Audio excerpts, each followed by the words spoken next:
इसीलिए 3 महीने का समय हम देंगे। सर्वे होगा, क्योंकि जो जमीन माफिया है या जिन्होंने अतिक्रमण कर लिया है वो लोग ज्यादा रिमर उड़ा रहे हैं कि सर्वे बंद हो जाए, क्योंकि 52,000 एकड़ जमीन हमारा सरकारी जमीन, 50,000 से ऊपर एकड़ जमीन हमारा अतिक्रमण और माफिया के पास है। तो सर्वे होने से वो भेद खुल जाएगा। भूमि सर्वे पर लगी रोक, सबसे बड़ी खबर पीएम तक आ रही है, जहां 3 महीना के लिए भूमि सर्वे पर रोक लगा दिया गया है। मंत्री दिलीप जायसवाल ने कहा कि फिलहाल 3 महीना के लिए इस पर रोक लगाई जा रही है। हालांकि काम अनवरत जारी रहेगी, लेकिन फिलहाल इस पर रोक लगाई जा रही है। अब आपको हम एक एक करके बताते हैं कि आखिर किस बात को लेकर के रोक लगी है, जनता के सामने क्या परेशानी आ रही है, जो रैयत वाले हैं उनको क्या क्या दिक्कत आ रही है। सबसे मुख्य कारण है कि जो पहले की लिखावट है वो कैथी लिपि में लिखा हुआ है, जो पढ़ लोग नहीं पाते हैं, पढ़ने में परेशानी होती है। अब कैथी लिपि को पढ़ने वाले को कहाँ खोजें यही पता नहीं चलता है, पहला परेशानी। दूसरी परेशानी कि भूमि विवाद ही मेन कारण है विवाद का। आपसी विवाद, भाई भाई से विवाद, बहन से विवाद, परिवार से विवाद, इसका मुख्य कारण बताया जा रहा है। माननीय मुख्यमंत्री नीतीश कुमार का ये सपना था कि भूमि सर्वे करा करके जो असली हकदार हैं जमीन के उनको सौंपा जाए, लेकिन फिलहाल इस पर कुछ ग्रहण लगते सामने आ रही है। बताते चलें कि मंत्री दिलीप जायसवाल हड़बड़ी में कुछ डिसीजन लिए हैं। पहले से वो तैयारी क्यों नहीं किए, उन्हें जानकारी है कि क्या क्या कठिनाई सामने आ सकती है, इस पर उन्होंने कभी विचार नहीं किया। अगला साल 2025 में विधानसभा का चुनाव है। इस बीच में जमीनी विवाद रुकने का नाम ले रहा है। जहाँ जहाँ सर्वे की जिक्र चल रही है वहाँ वहाँ सर्वे से पहले आपसी विवाद शुरू हो गई है, यानी भाई भाई में ही जंग शुरू हो गया है।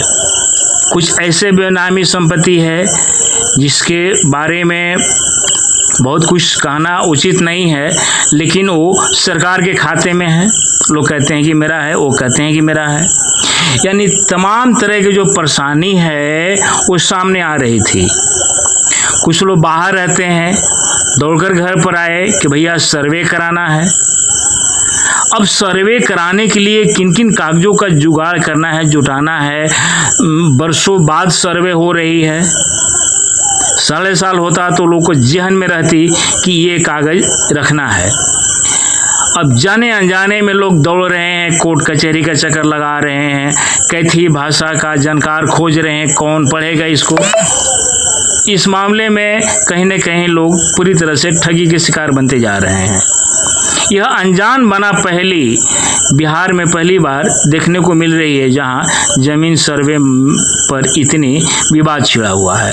पहले भी मीडिया वाले भी सवाल उठाए थे कि दिलीप जायसवाल साहब इतनी हड़बड़ी क्यों थी, आप पूरी तैयारी करके क्यों नहीं सर्वे करा रहे हैं।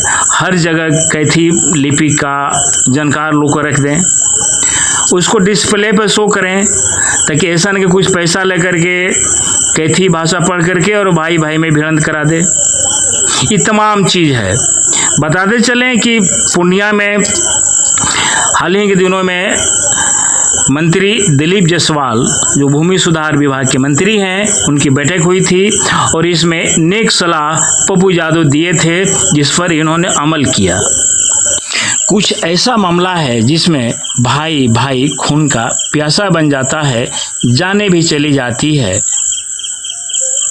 किसी के पिस्टल पर हाथ डाल दीजिए, किसी की इज्जत प्रतिष्ठा बेटी बहन पर हाथ डाल दीजिए और किसी के जमीन पर हाथ डाल दीजिए, तो छोड़ने वाला नहीं है, चाहे जो भी हो। इस तरह की समस्या का अनहोनी सामने आने का अंदेशा था, जिसको लेकर के फिलहाल इस पर रोक लगा दिया गया है।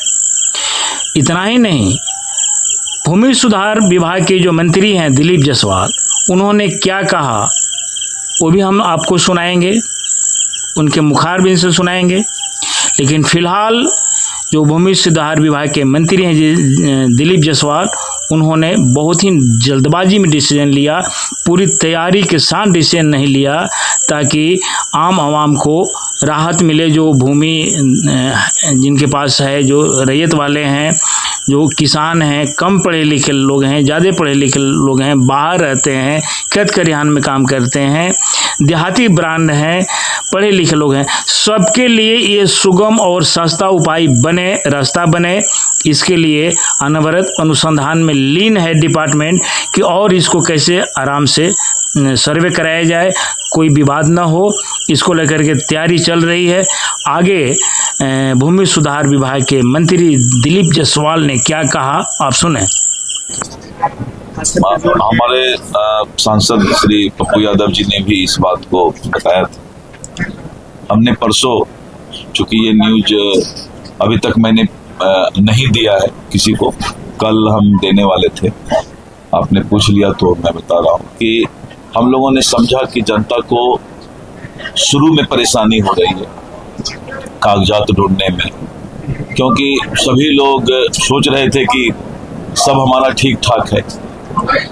एक अच्छा ये भी है कि जिसका बाल बच्चा, बेटा बेटी बेंगलोर, दिल्ली, बम्बई पढ़ता है, आज माँ बाप थोड़ा कष्ट सह के कागजात तो बना देगा, नहीं तो 10 साल बाद उसका बेटा बेटी बम्बई दिल्ली से आके वो कागजात भी नहीं बनाएगा। तो थोड़ा कष्ट तो हो रहा है, लेकिन कष्ट जनता को हो रहा था तो जनप्रतिनिधि को भी कष्ट हुआ। तो हमने एक फैसला लिया है, 1-2 दिन में पत्र निकाल देंगे कि अभी हम 3 महीना उनको कागज ढूंढने का, कागज तैयार करने का पहले समय देंगे, तब हम सर्वे का डिक्लेरेशन स्टार्ट कराएंगे। 3 महीना में हम सभी जनप्रतिनिधि के साथ बैठेंगे और बैठ करके हम इस बात को समझेंगे और रैयत के साथ भी बैठेंगे जो जमीन के मालिक हैं। और अपने विभाग को भी हमने सभी सीओ को पटना बुलाया, हमने सख्त हिदायत दे दिया है कि अपनी आदत में सुधार लाओ, नहीं तो दिलीप जायसवाल किसी को बकसने वाला है। और विभाग में भी सुधार लाऊंगा, मैं किसी को बकसने वाला नहीं। और रैयत को भी, जो जमीन के मालिक हैं, घर के मालिक हैं, उनको भी हम 3 महीना का समय अभी देंगे जिससे कि वो कागजात तैयार कर ले। कैथी लिपि को लेकर, कैथी लिपि के लिए मैंने कहा कि कैथी लिपि का भी ट्रेनिंग बनारस और सारे लोगों से, क्योंकि एक आदमी उर्दू नहीं जानता है, कैथी नहीं जानता है, तो कल जो कैथी जानने वाला है दूसरे पार्टी से 50,000 रुपया लेकर के गलत पढ़ ले तो एक आदमी के साथ तो अन्याय हो जाएगा। तो वो भी एक समस्या था।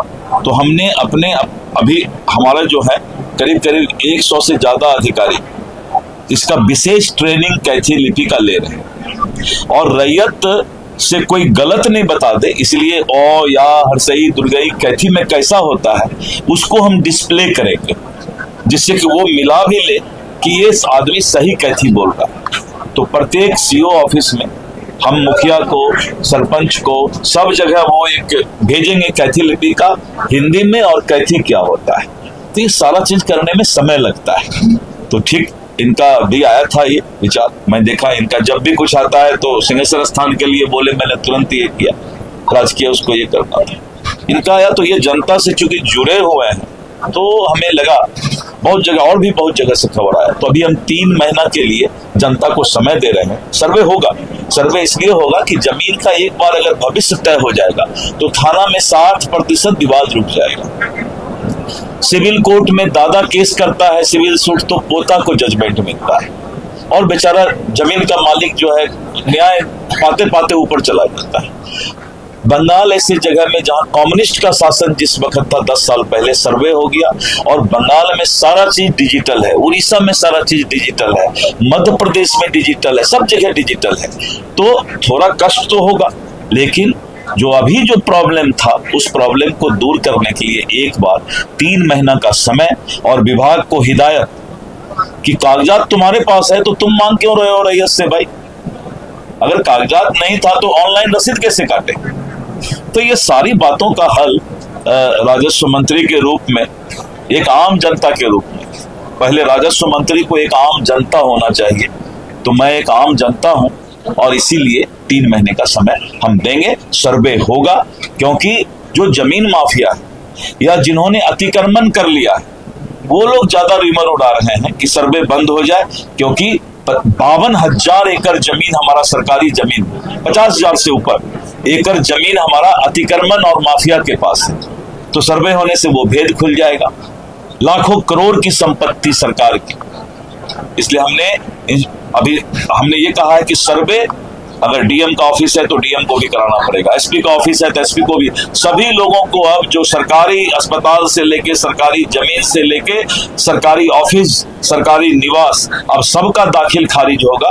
वो सरकार के नाम पर होगा, लेकिन पहले वो दाखिल खारिज नहीं कराते थे, तो सरकारी संपत्ति कोई ले भी लेता था तो केस नहीं हो पाता था। अभी हमने एक बहुत बड़ा स्कैंडल पकड़ा और के पाठक हमारे राजस्व परिषद में हमारे विभाग में है, हमने उनको लगाया है इस चीज में कि बेतिया राज की अंतिम रानी निर्वंश थी, उनको कोई बच्चा नहीं हुआ। और उत्तर प्रदेश में इलाहाबाद, लखनऊ, बनारस, बहुत जगह बेतिया राज की संपत्ति है, हजारों लाखों करोड़ की संपत्ति है। उसको लोग गलत तरीके से जो है लूट रहे थे, माफिया लोग उसमें लग गए थे पूरा। मैंने बेतिया राज के लिए एक नया विधेयक लाने का प्रस्ताव अभी भेजा है कि जहां भी जो केस बेतिया राज का जिस भी कोर्ट में है उसको निष्क्रिय माना जाएगा। ये हाउस पास करेगी कानून, और इस तरह करके जमीन माफिया और अतिक्रमणकारी पर मेरा सीधा नजर है कि उन लोगों को हम बख्शने वाले नहीं हैं। और जो गलत पदाधिकारी है, जो सुधरना नहीं चाहता है, जिसके जेहन में भ्रष्टाचार चला गया है, वो भी मेरे कलम से बचने वाला नहीं है। और मैं किसी से कंप्रोमाइज भी करने वाला नहीं हूँ। स्वभाव से ही ये स्वभाव मिल गया है, अब हम कुछ बोल नहीं सकते हैं।